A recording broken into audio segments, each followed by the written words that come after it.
सकल भवन मंगलहारी, द्रवहु सो दशरथ अजर बिहारी।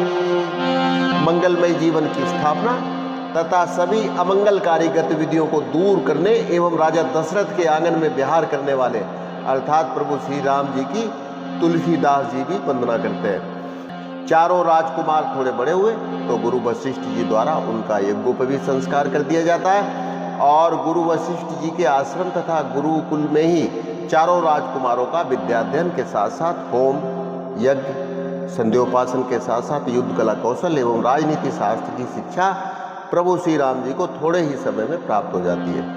उसके बाद ध्यान और योग। गुरु वशिष्ठ जी कहते हैं कि सबसे बड़ा आत्मिक ज्ञान है। शरीर 5 तत्वों का पिंजरा है और इस पिंजरे की 10 इंद्रियां इसकी सारथी हैं और 10 इंद्रियां और 5 तत्वों को प्रकाशित करने वाली एक परम सत्ता है, वह आत्मा। जैसे सूर्य चंद्रमा में स्वयं का प्रकाश नहीं होता लेकिन वो सूर्य के द्वारा प्रकाशित होता है। सबको सुख देकर सब प्रकार जब और बड़े सुकुमार हुए, तब गुरु वशिष्ठ द्वारा उनके यज्ञोपवीत संस्कार हुए। अब नियम पूर्वक अग्निहोत्र फिर संध्योपासन होता था। विद्यालय घर वशिष्ठ का था जिसमें विद्यार्जन होता था।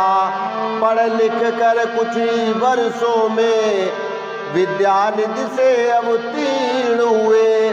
रण शिक्षा राजनीति में भी सब भली बात उत्तीर्ण हुए। तब लगे सिखाने गुरु इन्हें, तब लगे सिखाने गुरु इन्हें विज्ञान विवेक योगियों का। उस ऊंचे पद पर पहुंचाया जो पद था तत्वदर्शियों का। बोले अंतिम ज्ञान है आत्मिक यथार्थ, गुरुमुख से जिसने सुना जीवन हुआ कृतार्थ। 5 तत्व 10 इंद्रियां है सर्वत्र समान।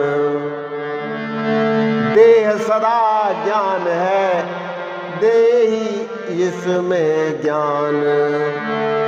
देह सदा ज्ञान है, देही जिसमें ज्ञान। 10 पंच मध्य चैतन्य जिसका प्रकाश सारों में है। जैसे दिनकर का गुप्त तेज चंद्रमा और तारों में है। उस प्रकाश द्वारा ही शरीर चैतन्य दिखाई देता है। वह व्यापक है चैतन्य तत्व, संपूर्ण सृष्टि का नेता है।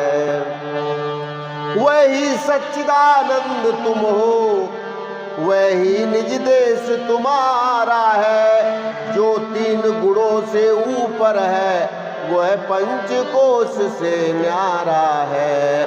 व्यवहार जगत में कार्य लिप्त कहलाता वह जीवात्मा है। वास्तव में वही तत्सत है, परमात्मा है, विश्वात्मा है।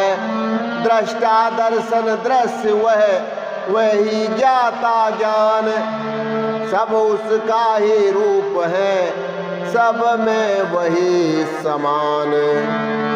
सब उसका ही रूप है, सब में वही समान। तो आज के लिए इतना ही, कल फिर मिलते हैं। नमस्कार, जय श्री राम।